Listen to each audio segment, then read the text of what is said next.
Hey, folks.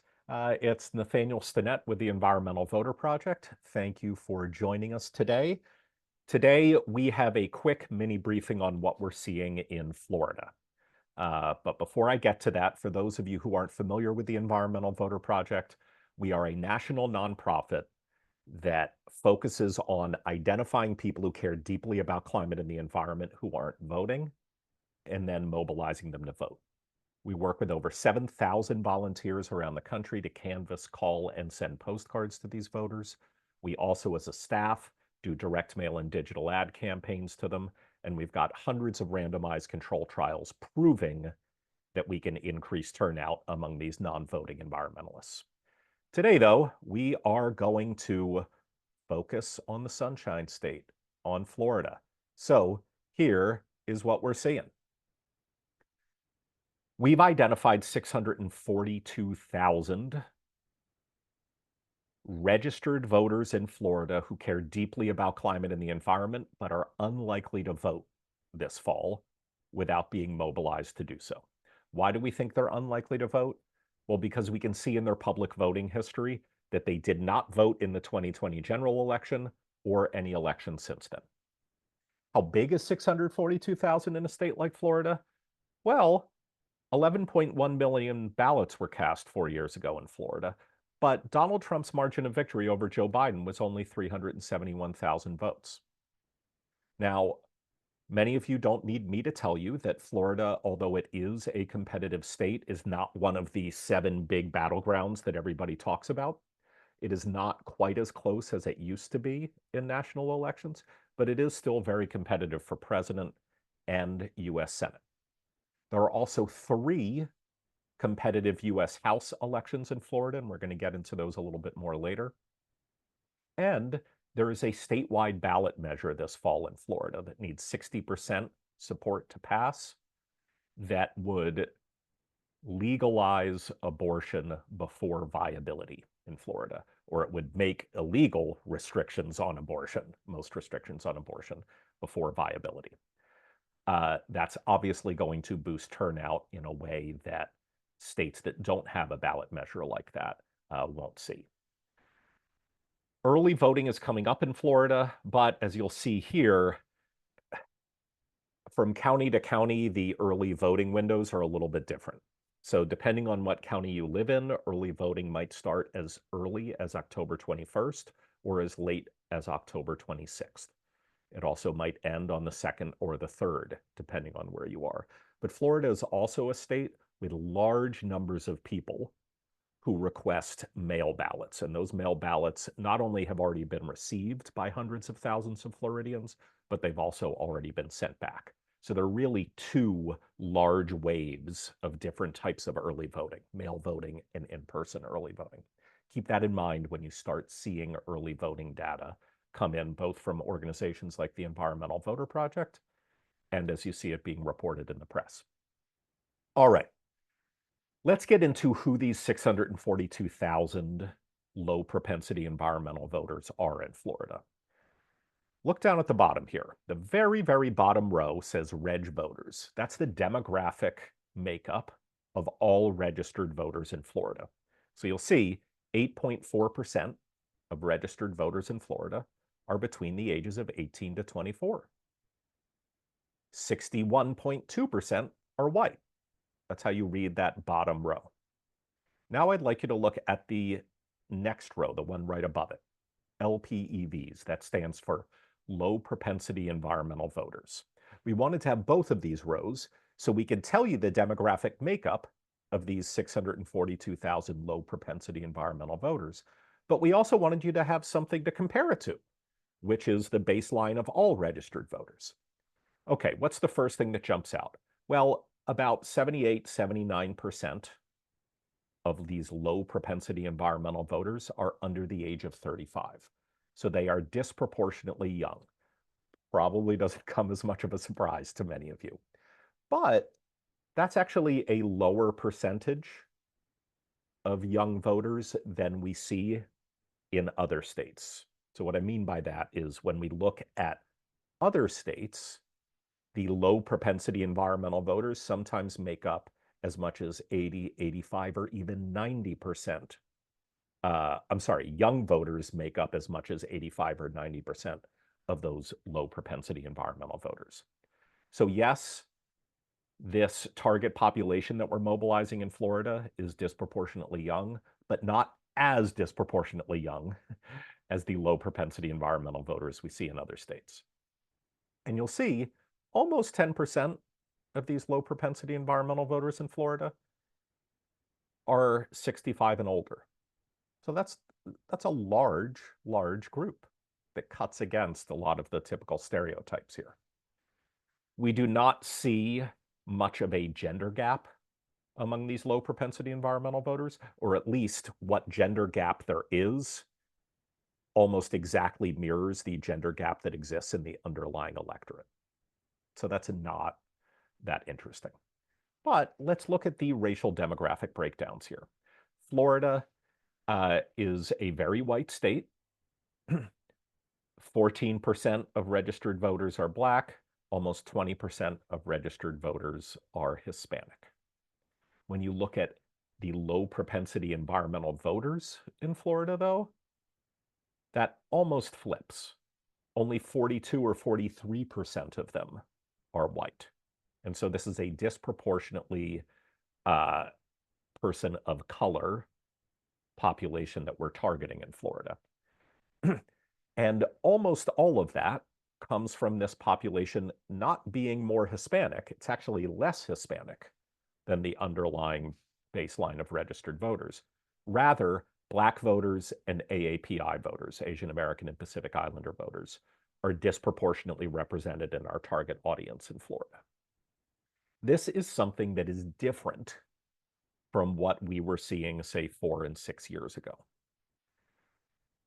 4, 5, 6 years ago, the people who cared most about climate and the environment were disproportionately Hispanic in Florida, but that's no longer the case. And that largely mirrors the conservative trend in many Hispanic communities, certainly not all, but in many Hispanic communities in Florida.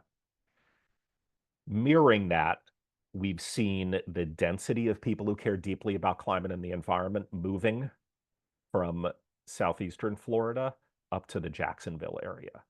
And it's not that these people are literally moving. It's rather that we are seeing the people who care most about climate and the environment being concentrated around college towns and Black communities. All right. Although the presidential race remains close in Florida, as you can see, and this is a polling average taken from 538.com, that it has stayed pretty consistent since Kamala Harris got in the race, and that is she closed a much wider gap between Donald Trump and Joe Biden, but it's remained pretty consistent at about a 5% margin. And that is beyond the margin of error in most polls. So this is close, but something dramatic would have to happen to put Kamala Harris really, really in contention to win Florida. The US Senate race is much closer, and as you can see, it's been trending closer. Debbie Mucarsel-Powell going against the incumbent Rick Scott.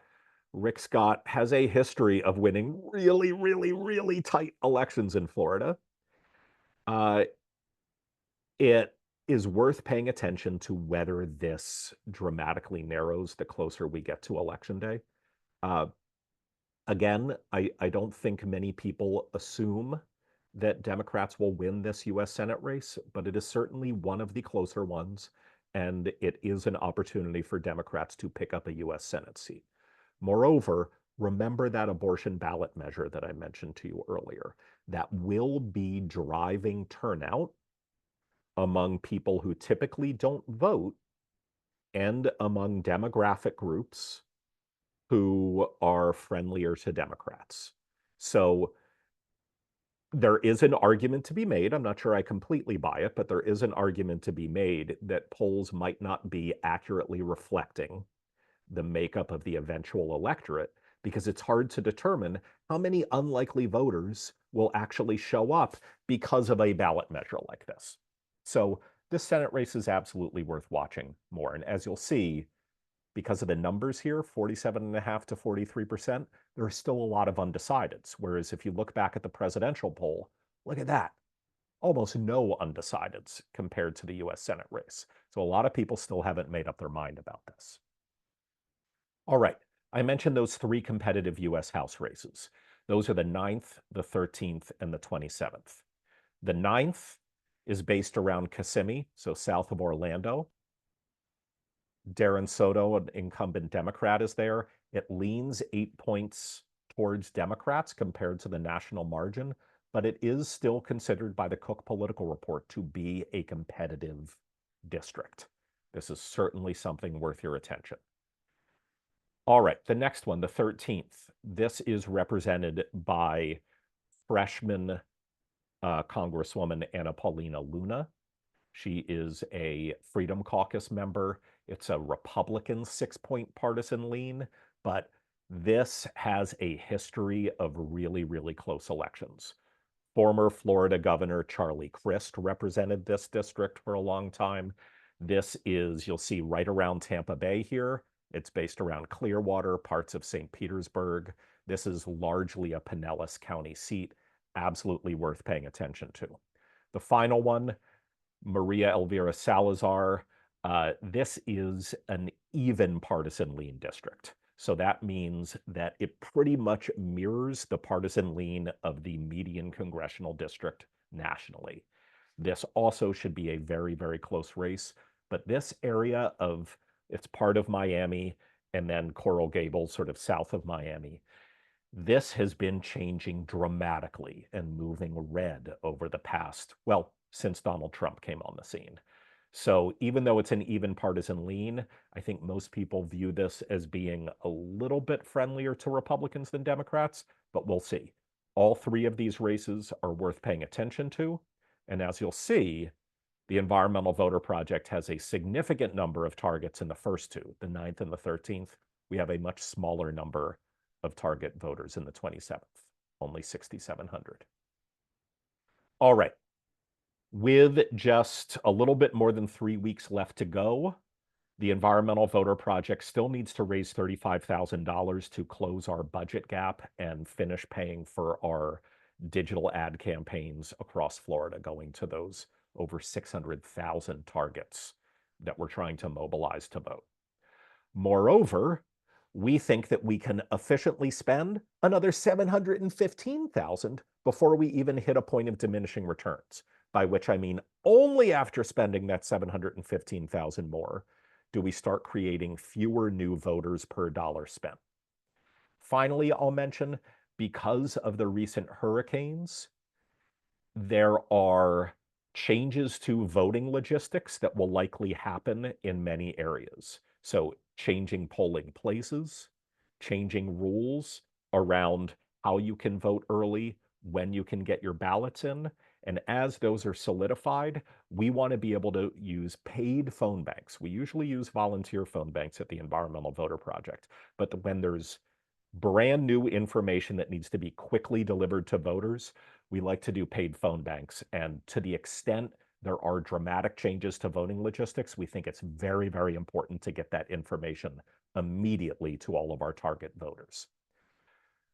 I will also mention that there is a $20,000 match on the table. Two generous donors have said they will match the next $20,000 that are donated towards our work in Florida. And so please take a moment to donate and get your donation doubled. You can do that by going to environmentalvoter.org and clicking the donate button. There will also be a link in the notes to this video. If you would also like to volunteer on upcoming phone banks into Florida or elsewhere, you can also do that at environmentalvoter.org. You can also aim the camera on your smartphone to this QR code and it will bring you right to our website. And finally, if you want to get notified, there we go. If you want to get notified of future mini briefings and other videos like this, click subscribe to our YouTube channel. We love to have your comments. And we love to make sure that our volunteers and our donors at the Environmental Voter Project are the best informed there are. So thank you so much for your attention. Thank you so much for caring about making sure that all the climate voters we can reach end up voting this fall. And take care.